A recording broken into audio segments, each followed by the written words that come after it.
Hello friends, तो एक बार फिर से स्वागत है आप सभी का हमारे चैनल विष्णु स्टडी टाइम पर, जहां पर आपको ग्रामर और ट्रांसलेशन के सॉल्यूशन मिलते रहते हैं। आज हम लोग ऑक्सफोर्ड जूनियर इंग्लिश ट्रांसलेशन के एक्सरसाइज 21 जानने वाले हैं। एक्सरसाइज 21 में मिक्स सेंटेंस दिए हुए, तो चलिए एक्सरसाइज 21 का सॉल्यूशन देखते हैं और समझते हैं। तो पहला में दिया हुआ मैं खुश हूँ, यह सिंपल सेंटेंस है, तो इसका हो जाएगा आई एम हैप्पी। आई के साथ एम का प्रयोग होता है, इसलिए आई एम हैप्पी, खुश का हैप्पी। तो सेकंड में दिया हुआ मैं खुश था, ये पास्ट टेंस है। इस पास्ट टेंस में मैंने बता चुका हूँ, एक्सरसाइज पिछले एक्सरसाइज में बता चुका हूँ कि वाज वेयर, पास्ट टेंस में वाज वेयर का प्रयोग होता है। यहाँ पर था इसलिए वाज का प्रयोग होगा, आई के साथ वाज का प्रयोग होता है, तो इसलिए आई वाज हैप्पी हो जाएगा। और प्लूरल रहता तो वेयर का प्रयोग होता। तो थर्ड में दिया हुआ मैं खुश रहूँगा, यह फ्यूचर में चला गया, तो फ्यूचर में शैल विल का प्रयोग होता है। शैल विल और विल बी का प्रयोग होता है। शैल का प्रयोग उसके साथ होता है, आई वी के साथ शैल, और बाकी सभी के साथ विल का प्रयोग होता है। तो इसके साथ आई दिया हुआ है, यानी मैं के साथ आई के साथ शैल बी, खुश का हैप्पी, तो हो जाएगा आई शैल बी हैप्पी। तो इसी प्रकार नेक्स्ट में दिया हुआ मैं अमीर नहीं रहूँगा, यह नेगेटिव सेंटेंस दिया हुआ और सिंपल सेंटेंस है। मैं अमीर नहीं रहूँगा, आई के साथ am not rich, I am not rich. तो इसी प्रकार नेक्स्ट दिया हुआ मैं अमीर नहीं था, यह पास्ट टेंस है, तो इसलिए इसका हो जाएगा आई वाज नॉट रिच। आई के साथ वाज के बाद नॉट लगेगा, आई नॉट वाज रिच। अगर आप लोग ये बना देते तो वह गलत हो जाएगा, यह होगा आई वाज नॉट रिच, यह सेंटेंस सही होगा।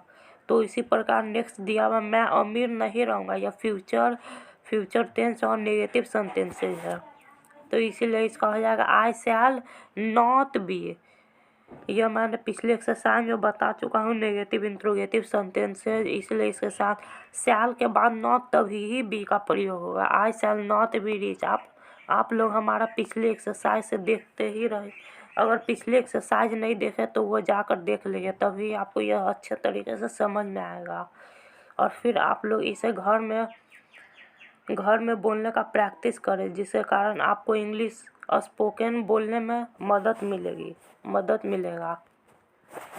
तो इसी प्रकार नेक्स्ट में दिया हुआ क्या मैं लंबा हूँ, इसका हो जाएगा एम आई टॉल, यह इंट्रोगेटिव सेंटेंसेस है, तो इसे आई के साथ एम। इंट्रोगेटिव सेंटेंसेस में कोई भी वर्ब रहता है वो पहले आ जाता है, इसलिए आई के साथ एम होता है वो पहले आ जाएगा, एम आई टॉल, और इसके साथ क्वेश्चन मार्क लगता है, क्वेश्चन मार्क देना बिल्कुल ना भूलें। तो इसी प्रकार हमारा नेक्स्ट दिया हुआ है क्या मैं लंबा था, तो यह पास्ट टेंस है, इसलिए यह हो जाएगा वाज आई टॉल। तो इसी प्रकार हम लोग नेक्स्ट समझते हैं। नेक्स्ट में दिया हुआ है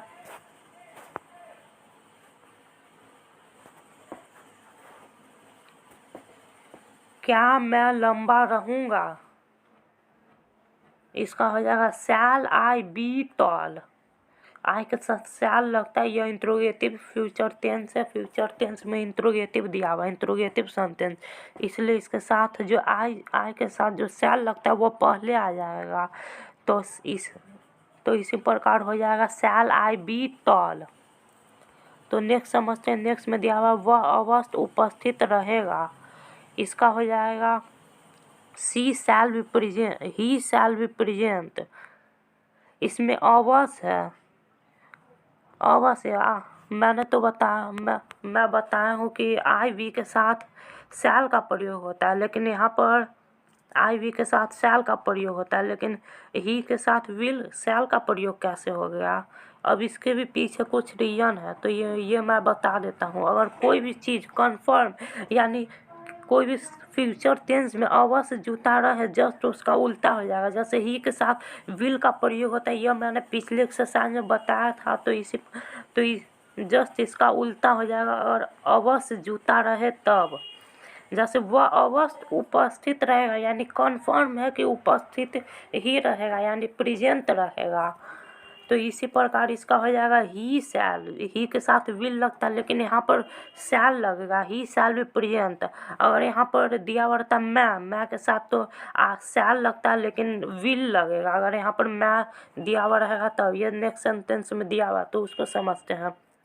मैं अवश्य तैयार रहूँगा, मैंने तो बताया था आई के साथ शैल लगता है लेकिन विल हो गया, क्यों? क्योंकि यहाँ पर अवश्य है, अवश्य के साथ विल लग जाएगा, जस्ट उसका उल्टा आई वी के साथ विल और बाकी सब के साथ शैल का प्रयोग हो जाएगा।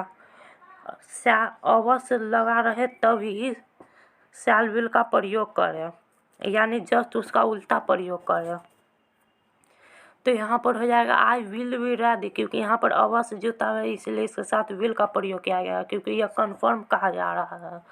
तो इसी प्रकार नेक्स्ट दिया हुआ मैं अवश्य महान बनूंगा, मैं अवश्य महान बनूंगा, यह यानी कन्फर्म। तो इसके साथ भी आई विल बी ग्रेट, आई के साथ विल का प्रयोग होगा। तो इसी प्रकार नेक्स्ट दिया हुआ हम लोग अवश्य धनी बनेंगे, हम लोग का वी के साथ शैल लगता है लेकिन विल होगा, क्योंकि अवश्य यहाँ पर जस्ट उसका उल्टा हो जाएगा, जिसके साथ शैल लगता है उसके साथ विल लगेगा, विल लगता है उसके साथ शैल लगेगा, और अवश्य जुटा रहे तब। तो अब आप लोगों को यह क्लियर हो गया होगा, वी विल बी रिच हो जाएगा इसका। तो इसी प्रकार नेक्स्ट दिया हुआ तुम अवश्य परेशान रहोगे, तुम का यू के साथ विल लगता है लेकिन शैल लगेगा, क्योंकि यहाँ पर अवश्य जुटा हुआ यानी कन्फर्म कहा जा रहा है, इसलिए यू शैल बी ट्रबल, परेशान का ट्रबल होता है, ट्रबल। तो इसी प्रकार नेक्स्ट दिया हुआ हम लोग अवश्य घाटे में रहेंगे, हम लोग अवश्य, हम लोग का यू होता है, यू के साथ विल लगता है लेकिन यहाँ पर शैल होगा, क्योंकि अवश्य है you shall be in loss, घाटे में का होता है इन लॉस, इसलिए यहाँ पर इन लॉस है। तो इसी प्रकार नेक्स्ट में दिया हुआ है वे लोग अवश्य उपस्थित रहेंगे, वे लोग का दे के साथ शैल लगेगा, क्योंकि अवश्य दे शैल बी प्रेजेंट। तो इसी प्रकार नेक्स्ट दिया हुआ वह अवश्य तैयार रहेगा, तो इसका हो जाएगा वह के साथ ही के साथ विल लगता है लेकिन यहाँ पर शैल लगेगा, ही शैल बी रेडी, तैयार कर रेडी। तो यहाँ पर हमारा ऑक्सफोर्ड जूनियर इंग्लिश ट्रांसलेशन का एक्सरसाइज 21 समाप्त होता है। तो हम मिलेंगे नेक्स्ट वीडियो में। कोई भी डाउट होगा आप हमें नीचे कमेंट कर सकते हैं, मैं उस डाउट को नेक्स्ट वीडियो में क्लियर कर दूंगा। तो आज के लिए इतना ही रहने देते हैं, आप लोग इसे घर पर बोलने का प्रैक्टिस करते रहें। तो हम मिलेंगे नेक्स्ट वीडियो में। तो ओके बाय।